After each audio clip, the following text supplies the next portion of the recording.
आप रैली अपनी, आपकी सरकार अभी बनी नहीं है, आप रैली अपनी पार्टी की कर रहे हो, आप रोड शो कर रहे हो, करो, सबको अधिकार है। आप दरबार साहब नतमस्तक होने जा रहे हो, जरूर हो, सबको अधिकार है, होना चाहिए, श्रद्धा होनी चाहिए। पर ये किसने आपको अलाउ कर दिया कि आप सरकारी पैसे का इस्तेमाल करोगे, दुरुपयोग करोगे? जैसे वो उसके लिए 2 करोड़ रुपया सैंक्शन हो गया और कितने ऑफिसर जाएंगे, तो ये सादा समारोह भी हो सकता है, तो गवर्नर हाउस में भी हो सकता था, वहाँ भी हो सकता है, पर इतना पैसा स्टेट का क्यों लगा रहे हैं? तो ये उनको ध्यान नहीं है। वो कहते थे कि हम तो बदलने आए हैं, कि ये लोग ही फैसला करते हैं, लोग ही सजा देते हैं। लोगों ने, जिन्होंने पंजाब में मिस रूल किया, उनको सजा दी, कुछ नहीं छोड़ा उनका, तीसरा बदल दिखा नहीं पाए, तो उनको इसलिए स्वीकार कर लिया कि वो तीसरे बदल के रूप में 6 वर्ष से लगे हुए थे। तो अमरिंदर सिंह को स्वीकार नहीं किया लोगों ने, ये पक्की बात है। तो जैसे सुखबीर बादल को भी नहीं किया, स्वीकार तो उनको भी नहीं किया ना। पंजाब में आम आदमी पार्टी को इन विधानसभा चुनाव में बम्पर जीत हासिल हुई है। वहीं अगर हम भाजपा की बात करें तो भाजपा ने भी इस विधानसभा चुनाव में 2 सीटें जीती है, लेकिन आने वाले चुनाव को लेकर और इन चुनाव में क्या कुछ गलतियां रही हैं, उन पर ज्यादा बात करने के लिए इस वक्त हमारे साथ बीजेपी के सीनियर नेता हरजीत ग्रेवाल हैं। ग्रेवाल साहब, आप अपनी बेबाकी के लिए जाने जाते हैं, मतलब अगर सीधा सवाल पूछूं मैं आपसे, इन चुनाव में क्या आपको लगता है बीजेपी की कुछ कमियां रही हैं? देखो, कमियां तो अगर हम देखें तो भगवान में नहीं होती, कमियां तो सब इंसान में होती हैं और संगठनों में भी होती हैं। संगठन भी इंसान ही चलाते हैं, जो काम इंसान करता है उसमें कमी भी होती है, खूबियां भी होती हैं, अच्छी चीज़ें भी होती हैं। तो जैसे चुनाव लड़ा था, जैसे हालात थे, उसके हिसाब से तो ठीक था। अगर सभी की इन्वॉल्वमेंट हो जाती और भी सलाह मशवरे ज़्यादा करते तो और अच्छा हो सकता था। उसमें वोट परसेंटेज ही बढ़ सकती थी और कुछ नहीं हो सकता था। सीट हम सोचते तो इस समय इसमें निकालना इतना आसान नहीं था जितना, क्योंकि लोगों ने तय कर लिया था। गुरु साहब ने क्या कहा है, गुरु गोविंद सिंह जी को जब पूछा तो उन्होंने कहा ये जो संगत है, ये जो लोग हैं, यही मेरा रूप है। तो लोकतंत्र में तो वो और सार्थक हो जाता है कि ये लोग ही फैसला करते हैं, लोग ही सजा देते हैं। लोगों ने, जिन्होंने पंजाब में मिस रूल किया, उनको सजा दी, कुछ नहीं छोड़ा उनका, और जिन्होंने वादे पूरे नहीं किए उनका भी कुछ नहीं छोड़ा। कैप्टन अमरिंदर सिंह कांग्रेस छोड़ गए थे, उनको निकाल दिया या छोड़ दिया, मजबूरी हो गई, वो आ गए। सोचा उन्होंने कि शायद लोग भूल जाएंगे, वो भी नहीं भूले, उनको भी हरा के रख दिया बुरी तरह और स्वीकार नहीं किया। तो भारतीय जनता पार्टी को तो पंजाब की जनता ने स्वीकार किया है। कैसे कि हमें बिल्कुल समय नहीं मिला, 2 महीने का समय मिला। लोग बदल चाहते थे, तीसरा बदल हम इसलिए नहीं बन पाए कि हमारे वर्करों पे हमले होते रहे, हमें काम नहीं करने दिया गया, हमें निकलने नहीं दिया गया, जुल्म हुए, और उस टाइम की सरकार ने और कांग्रेस ने करवाए, और बाकी लोग भी बीच में थे, आम आदमी पार्टी के लोग भी। तो इसमें जिन्होंने जुल्म किए, जिन्होंने इस तरह का मिस रूल किया, उनको भी नहीं छोड़ा उन्होंने, और हम तीसरा बदल दिखा नहीं पाए, तो उनको इसलिए स्वीकार कर लिया कि वो तीसरे बदल के रूप में 6 वर्ष से लगे हुए थे। ठीक है। एक आपने बड़ी अहम बात की, आपने कहा कि कैप्टन अमरिंदर सिंह है वो चुनाव हार गए। क्या आपको लगता है कि बीजेपी का उनके साथ गठजोड़ कहीं ना कहीं बीजेपी के लिए तुरुप का इक्का साबित नहीं हुआ? नहीं, बीजेपी के लिए तो तुरुप का इक्का होना ही नहीं था। हमारी लीडरशिप बहुत समझदार है, वो सब समझते हैं, मगर उस टाइम हमारी मजबूरी थी। लोग क्या कहते थे कि बीजेपी को तो कैंडिडेट ही नहीं मिलने, मगर एस्पायरेंट हमारे पास 5000 आ गए, वो अलग बात है। उस टाइम तो ये लगता था ना कि भाई शायद सभी जगह उम्मीदवार नहीं मिलेंगे, तो हमें गठबंधन की जरूरत थी। तो उसमें ये हम कहें पहलवान बने घूमते रहे, उसका कोई झूठ बोलने का फायदा नहीं होता। मगर उसके बाद ज्यादा कैंडिडेट आ गए, कैप्टन अमरिंदर सिंह को स्वीकार नहीं किया लोगों ने, ये पक्की बात है। तो जैसे सुखबीर बादल को भी नहीं किया, स्वीकार तो उनको भी नहीं किया ना। तो जो भी इस तरह की गलतियां करते हैं उनको लोग अब स्वीकार नहीं करते, और पंजाब के लोग बहुत दुखी हैं। पंजाब में समस्याएं बहुत गंभीर हैं और उनके समाधान के लिए कोई भी सोच नहीं रहा। सिर्फ प्रधानमंत्री जी बोले हैं उन समस्याओं पे। मैं पिछले चुनाव में, आप देख लो निकाल के, प्रधानमंत्री जी ने कहा कि पंजाब में जमीन का पानी 17 वर्ष का रह गया और बहुत भयंकर परिस्थिति है। ऑर्गेनिक फार्मिंग जहां जरूरी है, जीरो लागत खर्चे खेती पे होने चाहिए, और उन्होंने कहा कि ज़मीन जहरीली हो रही है, तो इसलिए भी ऑर्गेनिक फार्मिंग जरूरी है, और कई बातें उन्होंने ऐसी की, वातावरण के विषय में की। मगर दूसरा कोई ना राजनीतिक लीडर ना राजनीतिक पार्टी इस पे सोच नहीं रही।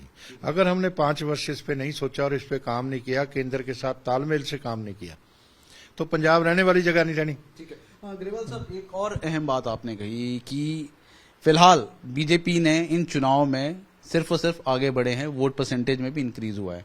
तो क्या बीजेपी अब जो लोकसभा चुनाव है उसकी तैयारी में जुट गई है? उसको लेकर क्या दिशा निर्देश हाईकमान की तरफ से दे दिए गए हैं?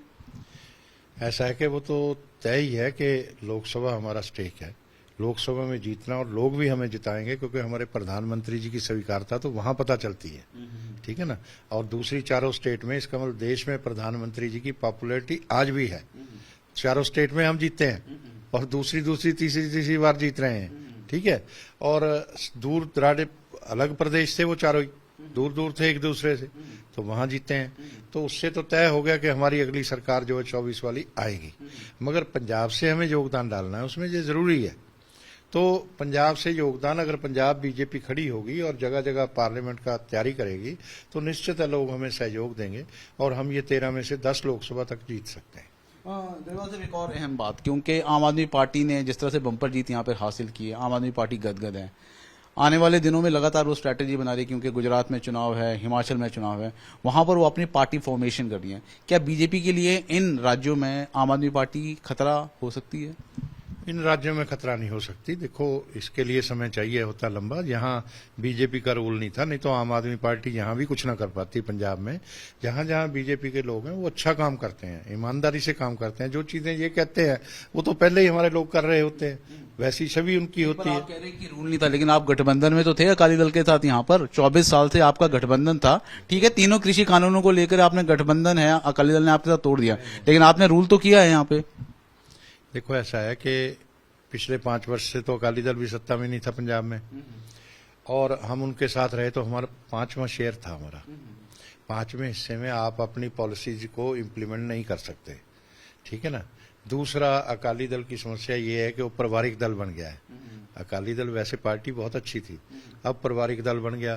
पारिवारिक दल लोकतंत्र के लिए भी खतरा होते हैं। जब वो सत्ता में आते हैं तो अपने परिवारों का पालन पोषण करते हैं, स्टेट की डेवलपमेंट नहीं करते, इसलिए लोग उनसे निराश हो गए।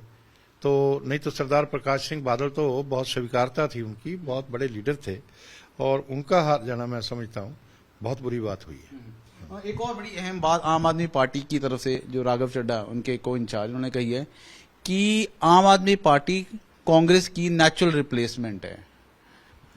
ये तो कांग्रेस और वो आपस में समझ लें कौन किसकी रिप्लेसमेंट है। कांग्रेस को खतरा होगा, कांग्रेस को तो उसकी लीडरशिप ही खतरा है।